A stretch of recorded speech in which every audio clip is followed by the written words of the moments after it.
오늘 우리에게 주신 하나님 말씀은 요한복음 3장 9절로부터 15절까지의 말씀입니다. 오늘 우리에게 주신 하나님 말씀 요한복음 3장 9절부터 15절까지의 말씀입니다. 다 찾으신 줄 믿고 함께 합독하도록 하겠습니다. 시작. 니고데모가 대답하여 이르되 어찌 그러한 일이 있을 수 있나이까? 예수께서 그에게 대답하여 이르시되 너는 이스라엘의 선생으로서 이러한 것들을 알지 못하느냐? 진실로 진실로 내게 이르노니 우리는 아는 것을 말하고 본 것을 증언하노라. 그러나 너희가 우리의 증언을 받지 아니하는도다. 내가 땅의 일을 말하여도 너희가 믿지 아니하거든. 하물며 하늘의 일을 말하면 어떻게 믿겠느냐? 하늘에서 내려온 자 곧 인자 외에는 하늘에 올라간 자가 없느니라. 모세가 광야에서 뱀을 든 것 같이 인자도 들려야 하리니 이는 그를 믿는 자마다 영생을 얻게 하려 하심이라. 아멘. 아멘. 여러분, 저는 제 인생에서 나름의 꽃다웠던 이 29살에 2월에 대학을 졸업하고 많은 고민과 고심 끝에 목회자로서의 길을 가겠다고 결심했습니다. 그 결단에 많은 주변의 분들이 축복을 해주셨었지만 유독 제 부모님만큼은 무언가 환한 미소로 축복해주지 못하셨던 기억이 나요. 아마도 두 분이 이 목회자는 아니시지만 오랜 기간 동안 신앙생활을 해오시면서 목회자의 인생, 목회자의 삶이 어떤 것인지를 많이 봐와셨으니까 그런 표정과 그런 마음을 좀 가지셨던 것이 아닐까 싶습니다. 대견하지만 걱정되는 그런 마음, 염려되는 마음, 이런 것을 저에게 이야기해 주셨던 기억이 나요. 한국 속담에 젊어서 고생은 사서라도 한다라는 이야기가 있죠.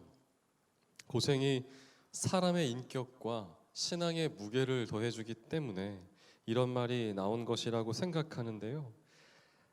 다만 이렇게 고생의 길을 걸어가는 자녀의 모습을 보는 부모님의 심정은 어떨까요? 자랑스러우면서도 마냥 기뻐할 수만은 없는 그런 마음이셨지 않았을까 싶습니다.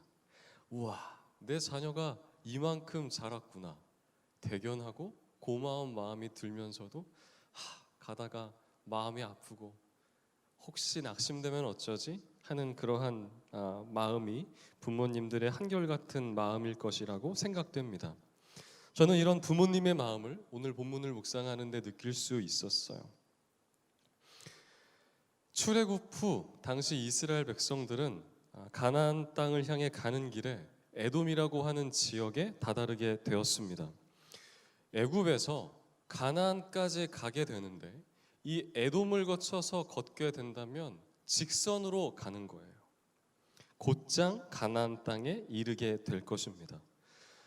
모세는 에돔이라고 하는 지역에 도착할 즈음에 사람을 보내서 그 에돔 지역의 왕에게 간청하는 서한을 보냅니다. 우리가 에돔에 지나가는 동안 그 어떤 곳도 만지지 않을 것이고 우물도 사용하지 않을 테니까 길로만 지나가게 해달라고 이야기했어요. 그런데 어떤 까닭에서인지 돌아온 이 에돔 왕의 대답은 안 된다는 거절이었습니다. 모세가 자신들의 사정을 간곡하게 다시 요청했는데 여전히 돌아오게 된 대답은 너희는 결단코 이 에돔 지역을 건널 수 없는, 지나갈 수 없다는 이야기였어요. 결국 이스라엘 백성은 일자로 갈 수 있는 길을 디귿자로 우회해서 갈 수밖에 없는 상황이 되었던 것입니다. 여러분, 무슨 일이든지 거의 일이 끝나갈 무렵에 찾아오는 예기치 않은 고난과 어려움은 더 사람의 마음을 힘들고 어렵게 만드는 법이잖아요. 혹시 여러분 어렸을 적에 도미노를 해보셨던 경험 있으세요? 도미노를 잘 이렇게 하나하나 차곡차곡 쌓아가다가 어느 순간 부주의로 이제 몇 개만 더 놓으면 되는데 잠깐의 실수로 지금까지 해놓은 모든 도미노에 대한 노력을 허사로 만드신 경험이 있으실 거예요. 이렇게 일이 끝나갈 무렵에 찾아오는 고난은 사람의 마음을 더 어렵게 만드는 법입니다. 이스라엘 백성도 거의 다 가나안 땅에 도착했다라고 생각을 했는데 또다시 갈증과 허기 그리고 피곤함의 긴 여행을 시작해야 되었으니까 얼마나 마음이 어렵고 힘들었겠어요. 그리고 그때 갑자기 하나님께서 모세의 형이자 이스라엘 백성들의 또 다른 영적 지도자였던 아론을 하나님의 품으로 데려가셨습니다. 그러면서 아론을 데려가시는 그 이유에 대해서 이스라엘 백성들에게 뭐라고 설명해 주셨냐 하면, 너희가 일전의 광야에서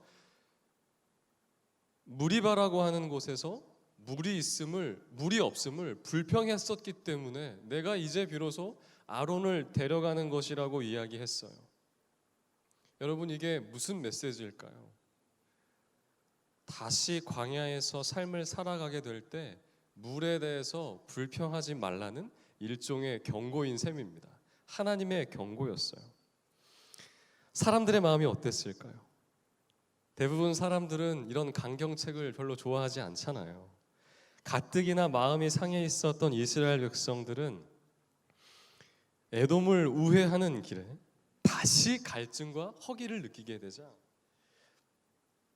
이런 하나님의 경고에도 불구하고 다시 모세를 찾아가서 원망과 함께 불평하기 시작했습니다. 만나는 하찮은 음식일 뿐만 아니라 이 광야에는 먹을 것도 없고 마실 것도 부족하다고 계속해서 이야기했어요. 하나님께서 어떻게 하셨을까요? 이런 이스라엘 백성들의 불평하는 것과 원망하는 마음을 그냥 좌시하지 않으셨어요. 그대로 두지 않으셨어요. 이스라엘 백성들의 노골적인 불신에 분노하셔서 불뱀을 보내십니다. 불뱀을 보내셨어요. 그리고 이 일로 인해 많은 사람들이 불뱀에 물려 목숨을 잃어야 했고, 계속해서 불뱀은 이스라엘 백성들을 공격했습니다. 모세는 이 상황이 너무나도 안타깝고 슬퍼서 간절한 마음으로 하나님과 이스라엘 백성들 그 사이에 중보자의 역할을 자처했습니다. 하나님을 대면하고 제발 이스라엘 백성들을 용서해 달라고, 이 어려움 가운데서 우리를 구원해 달라고 이야기해요. 제발 노여움을 푸시고 자비를 베풀어 달라고 하나님께 간청했던 것이죠. 그런데 그때 하나님께서 모세에게 하셨던 말씀이 좀 뜻밖입니다. 놋뱀을 만들어서 장대 높은 곳에 달라는 거예요. 매달라는 거예요. 그리고 누구든지 그 장대에 매달린 놋뱀을 보게 되면 살게 될 것이라고 이야기하셨습니다. 나 하나님 여호와가 노여움을 풀 것이니 너희 가운데 마음을 여는 자도 살게 될 것이라는 이야기예요.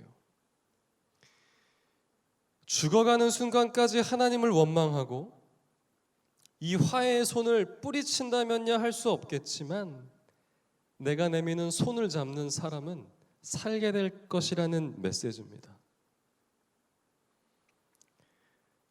하나님께서 건네셨던 화해의 방식이 대단히 기발하죠.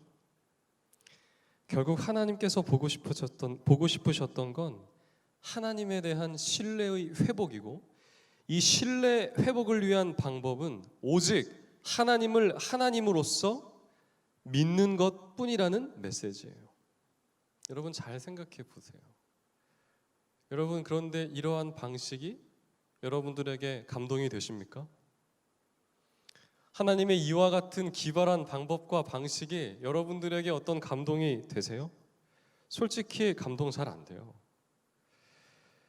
한편으로는 좀 너무 하나님께서 일방적이신 것 같아서 한편으로는 구원해 주셨지만 그 하나님의 마음이 잘 느껴지지가 않아서 불편한 마음이 드는 것 또한 사실이에요.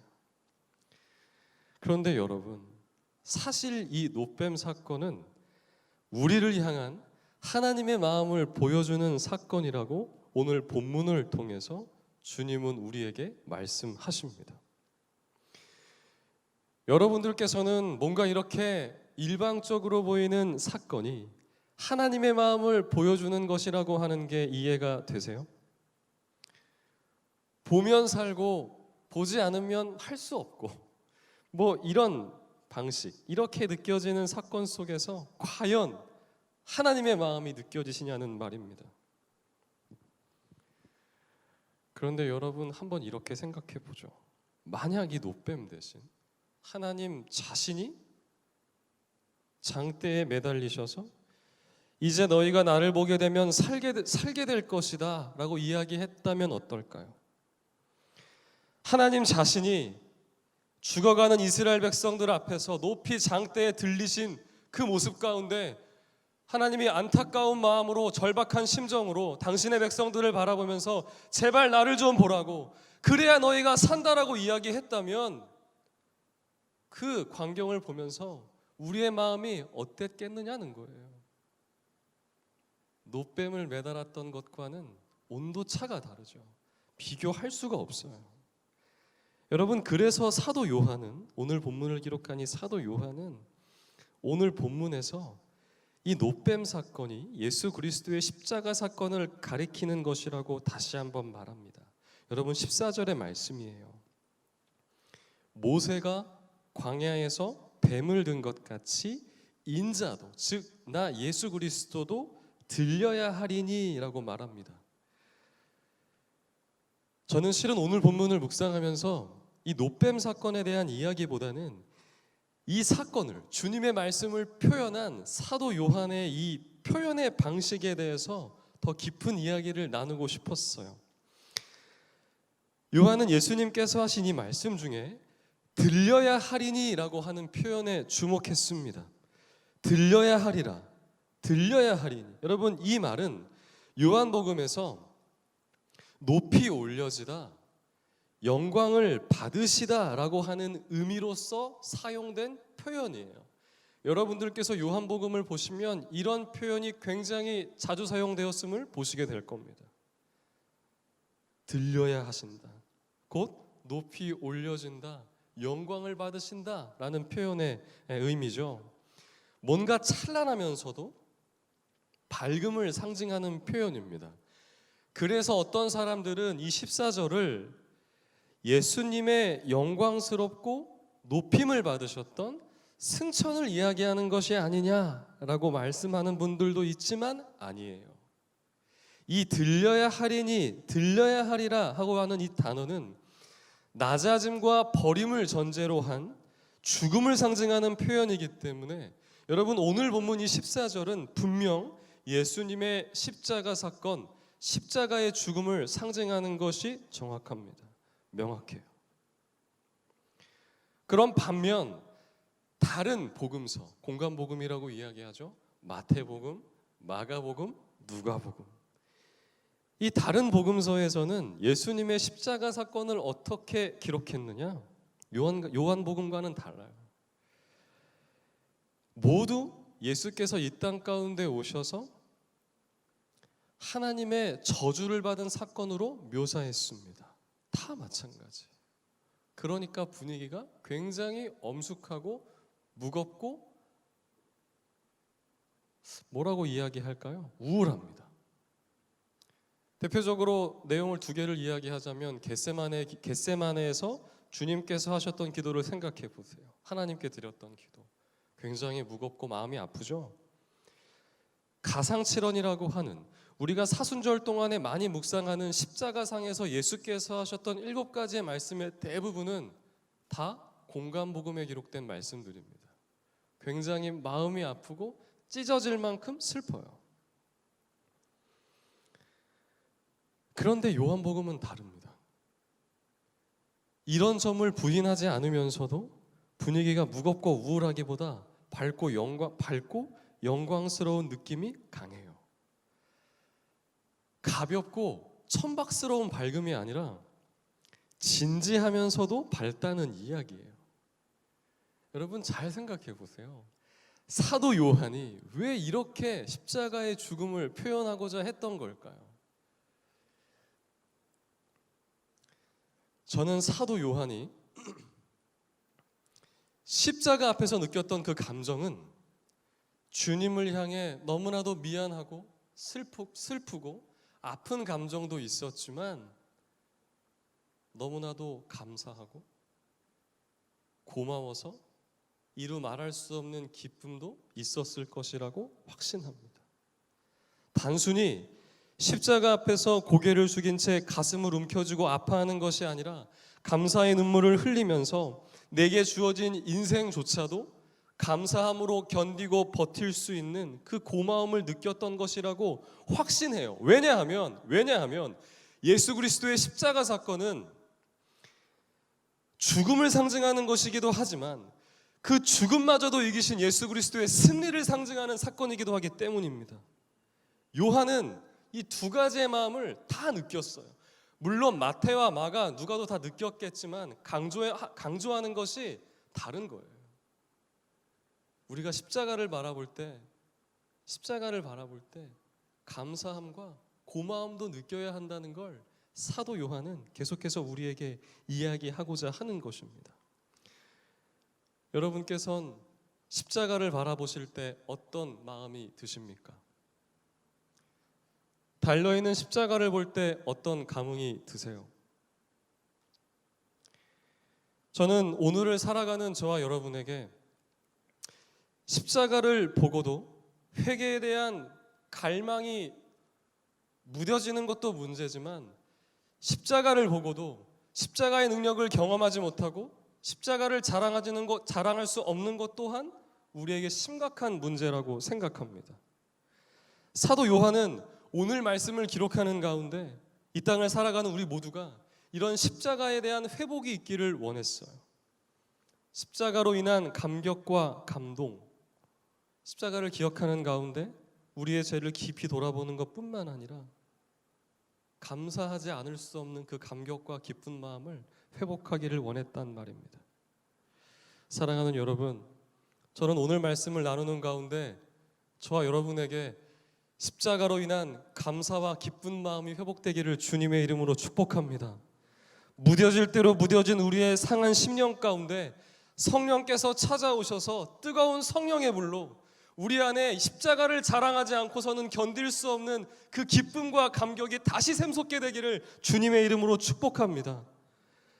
오늘 본문을 기록한 이 사도 요한의 표현을 보면요, 그곳에는 기쁨과 함께 고난의 때를 견디는 사람들에게는 엄청난 위로와 감동이 있는 것을 깨닫게 됩니다. 여러분 잘 기억해 보세요. 우리는 결코 요한복음 3장 16절의 말씀이죠. 하나님이 세상을 이처럼 사랑하사 독생자를 주셨으니 이는 그를 믿는 자마다 멸망하지 않고 영생을 얻게 하려 하심이라 하는 말씀을 듣고 당연하다는 듯이 또 아주 건조하게 와 감사하다라고 말할 수 없어요. 왜냐하면 전능하신 하나님께서 우리의 죄를 담당시키기 위해 우리의 죄를 사하시기 위해 노뱀을 달아놓고 믿으라고 하신 것이 아니라 자신의 하나뿐인 아들 예수 그리스도를 십자가에 매다셨기 때문입니다. 엘리 엘리 라마 사박다니를 외치시면서 영적인 절망과 버림받음을 느끼셨던 그 하나님 앞에서 주님 앞에서 결코 우리는 가볍게 웃으면서 감사합니다 라고 말할 수 없다는 이야기예요. 그래서인지 저는 때마다 예배 자리를 지킬 때 기도의 자리를 지킬 때 십자가의 죽음에 대한 곡조가 너무 빠르거나 가벼우면 불편한 마음이 듭니다. 우리가 너무 예수 그리스도의 십자가 사건을 가볍게 여기는 것은 아닐까 하는 마음이 들어서 한편으론 안타까운 마음도 들 때가 있어요. 여러분, 우리가 이렇게 때로 십자가 사건을 가볍게 여기게 된 데에는 요한복음에 책임이 없지 않을 것이라는 생각이 듭니다. 요한은 이 십자가 사건을 저주와 심판의 사건으로 보기보다 영광과 존귀의 사건으로 표현했기 때문입니다. 하지만 여러분, 저는 이 사도 요한의 저주받은 사건을 영광의 사건으로 묘사했다라고 하는 데에서 말할 수 없는 감동을 느껴요. 가볍게 웃을 수 있는 것은 아니지만 결코 웃지 않을 수 없는 기쁨, 숙연해지지만 그럼에도 마구 뛰고 싶은 이런 감동과 감격을 느낄 수밖에 없게 되는 것이죠. 고통과 아픔이 있지만 분명 십자가 안에는 사랑이 있고 은혜가 있음을, 또 위로가 있음을 깊이 깨닫게 되기 때문입니다. 저는 주님께서 걸으셨던 그 길을 생각하면 주님의 마음뿐만 아니라 우리의 아버지 되신 예수 그리스도의 아버지 되셨던 그 아버지 하나님의 마음도 깊이 느껴져요.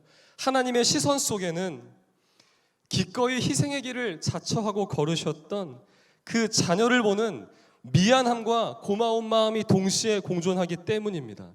마찬가지로 하나님께서는 이 땅을 살아가는 우리에게도 때로 우리가 고난 가운데 있을 때, 슬프고 아픔 가운데 있을 때 예수 그리스도를 보셨던 그 시선, 미안함과 고마운 마음이 다 있으시다는 거예요. 여러분, 저는 저와 여러분의 삶에도 우리 아버지 하나님의 그 시선이 느껴지게 되기를 주님의 이름으로 축복합니다. 우리가 평생 이 땅을 살아가는 동안 이 주님의 시선을 놓치지 않고 살았으면 좋겠어요. 그래서 혹 우리가 고난과 아픔 가운데 있더라도 우리가 믿음을 지키며 살아갈 때 우리를 보시면서 고마움과 미안함을 다 느끼시는 그 하나님의 마음으로 잘 견뎠으면 좋겠습니다. 여러분, 하나님께서는 하나님의 자녀가 고난당하고 아파하는 것을 보면서도 성숙과 성장이라는 단어로 마냥 기뻐하시는 분이 아니신 줄로 믿습니다. 하나님은 단번에 문제를 해결하실 수도 있고 결코 우리가 감당할 수 없을 만큼의 수많은 재물을 부어주실 수도 있지만 그렇게 아니하실지라도 하나님의 선하심을 믿고 기다리며 견디는 자를 보고 기뻐하십니다. 고로 저는 언젠가 저와 여러분이 혹은 아니면 지금 여러분이 고난의 길을 걸어가고 계시다면 하나님을 향해 이런 고백을 드렸으면 좋겠어요. 하나님, 지금 제게 주어진 이 고난도 하나님의 영광인 줄 믿습니다. 모든 것을 소유하신 선하신 하나님께서 나로 하여금 이 고난의 길을 걷게 하신다면 이 또한 하나님의 영광을 드러내는 길인 줄로도 믿습니다. 십자가의 매달림을 들리움이 되게 하셨던 그 하나님의 마음을 제가 압니다. 하나님, 제가 오늘 이 고난의 시간을 견디면서 저를 보시면서 한편으로는 미안해 하시지만 나를 보고 고마워하실 그 하나님의 마음을 느꼈으면 좋겠습니다. 오늘을 견디게 해주십시오. 하나님, 제가 고난 앞에 쓰러지지 않게 해주십시오 라고 하는 고백이 있었으면 좋겠어요. 왜냐하면 하나님은 여러분이 고난의 길을 갈 때 그냥 뒤에서 멀리 떨어지신 분이 아니라 여러분의 마음속에서 여러분의 아픔에 깊이 공감하시는 하나님이기 때문에 그렇습니다. 하나님은 믿음을 가지고 걸어가는 자가 고난 가운데 있을 때 한편으로는 너무나 미안하지만 한편으로는 너무나 고마우실 거예요. 우리의 부모 되신 하나님이시기 때문에 그렇습니다. 여러분, 혹시 지금 고난 가운데 계십니까?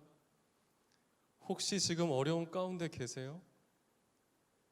우리의 부모 되신 하나님의 마음으로 견디시고 승리하시고 이겨내시는 저와 여러분의 인생 되기를 주님의 이름으로 축복합니다. 기도하겠습니다. 사랑이 많으신 아버지 하나님, 오늘 말씀을 기억하는 가운데 하나님께서 우리의 삶을 어떻게 바라보시는지를 깊이 깨닫게 됩니다. 하나님, 우리의 삶을 바라보시면서 때로는 미안함과 고마운 마음으로 우리의 부모된 분으로 바라보시는 그 하나님의 시선이 우리에게도 주어지게 하여 주시옵소서. 날마다 십자가 앞에 우리의 마음을 돌이키게 하여 주실 뿐만 아니라 십자가의 능력을 믿고 자랑하는 우리의 인생 되게 하여 주시옵소서. 감사드립니다. 이 모든 말씀 우리 주 예수 그리스도의 이름으로 기도드립니다. 아멘.